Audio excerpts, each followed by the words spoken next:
started. I'm going to show you how to make them. And once you make them, you'll be making them all the time. This is on page 65 of our volume 3. It's called Cheesy Cheddar Biscuits. We love these with supper or chili or just about anything. And they're a lot like the Red Lobster cheesy biscuits that you get when you walk in there, and they're kind of garlicky and they're just delicious. So we're going to start these, and they're going to be really good. I'm going to show you how quick they are to make. You're just going to use 2 cups of self-rising flour.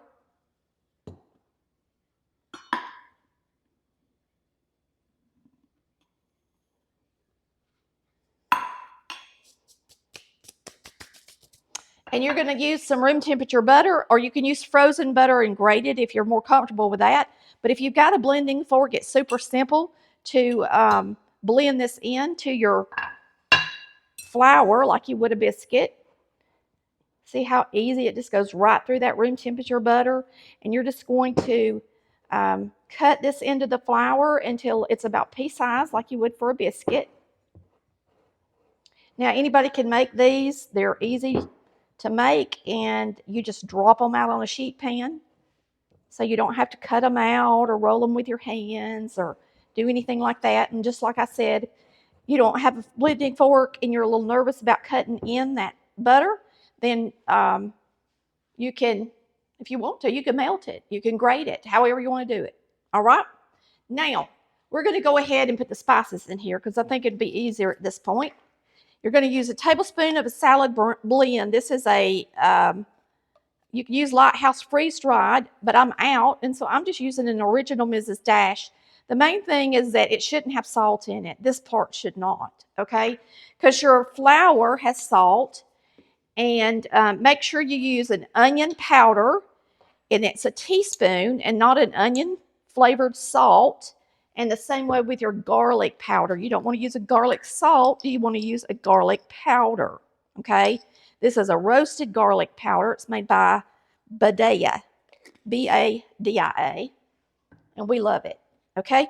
And, of course, you don't have to get the roasted. If you can't find a roasted garlic powder, just use a regular garlic powder. Whatever you got is fine. And so there's all those delicious spices in there. It's going to make these biscuits taste even yummier. So you got the good old butter in there. And we're going to start adding some milk. And it says about a cup of milk. And I'm going to go ahead and put in a cup of this milk. This is whole buttermilk. If you don't, and you can't get whole buttermilk, you can use a cream, like a whipping cream, if you want to make them nice and creamy.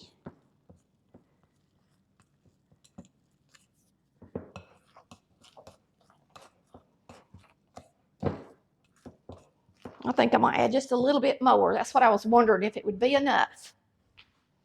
And I think you could probably get by with about another 1/3 cup or so.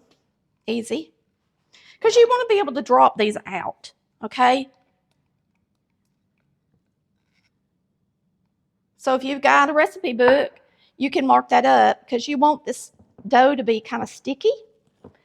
And now it's perfect, okay? That's how you want it. Something you can handle by just scooping it out with a spoon and getting it on your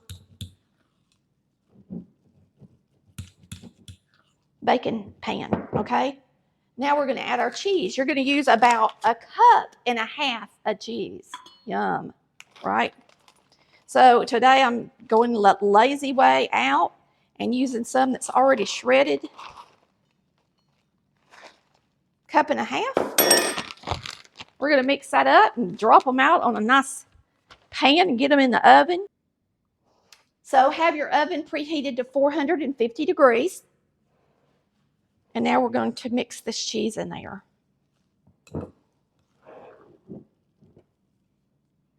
My kids love these. Chris loves them too.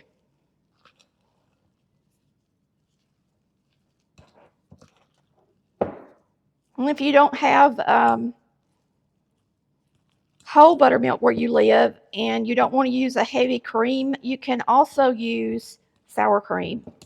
It would take 2 cups of sour cream if you want to go that route. All right, there's our dough. It looks delicious and it's perfectly It's got a perfect consistency for what we're going to do with it. It makes a good mini biscuits, and you can, when these come out of the oven, once they cool all the way, you're going to flip them upside down to let the bottoms not sweat. Once they cool all the way, let me get me a pan. Where's my sheet pan?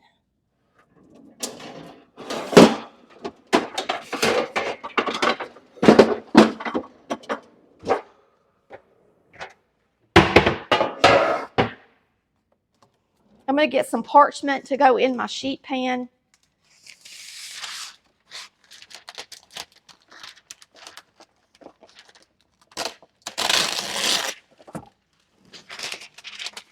Lay that in there. And once these cool, you can also freeze what you don't eat. Get them out, pop them in your oven or in a air fryer and warm them up to eat with something you make a few days later or a week or two later. And so you're going to drop these by about a tablespoonful onto your parchment and get them at least 1 inch apart. They're going to fluff up some. And you'll probably have to make a couple of batches of these to use all your dough. So you can always half this recipe if you don't want to make this many at one time. This is a good recipe if you're taking them somewhere or if you got a bunch of kids or the family's coming over for supper, you know, all your kids and grandkids.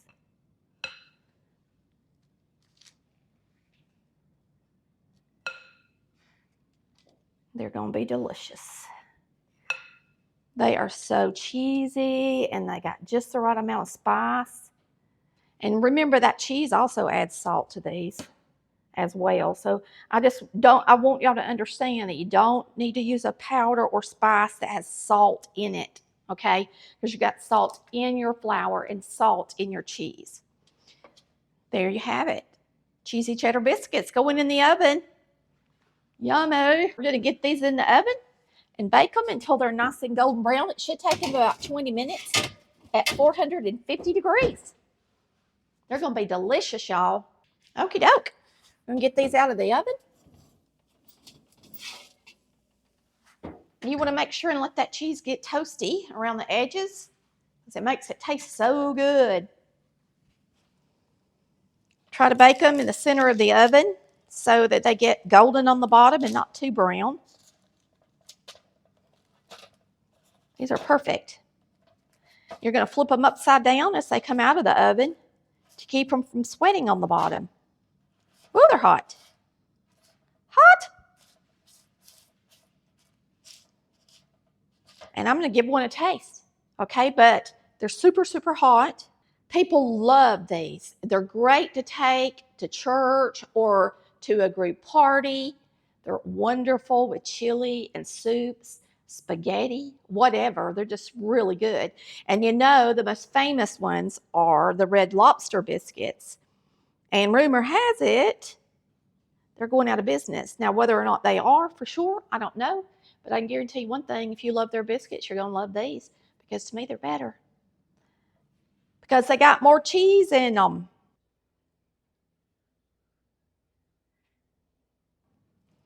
So, these are savory. They don't have any sugar in them. So, I don't know if you've ever been to the barbecue joint. What's the name of it, Chris? The one that was in Dallas? Jim and Nick's. But they serve these kind of biscuits at Jim and Nick's, but they have sugar in theirs, okay? But to me, these are better. They taste more like a cheese straw or just a cheese stick. They're just super good and savory good, okay? So I'm going to give it a try.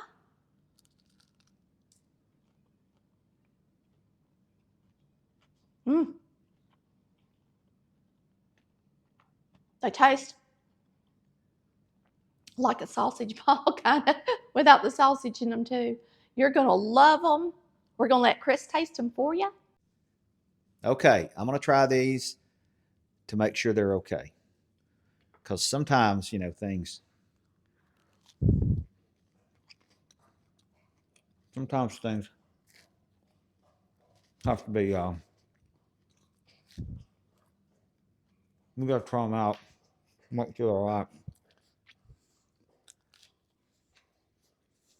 It's okay. Mm-hmm. You shoved the whole thing in your mouth. No, I gotta make sure it's okay. It's okay. Did you ever have cheese sticks at a wedding? No. No? Cheese straws? The only wedding I ever went to is mine and yours.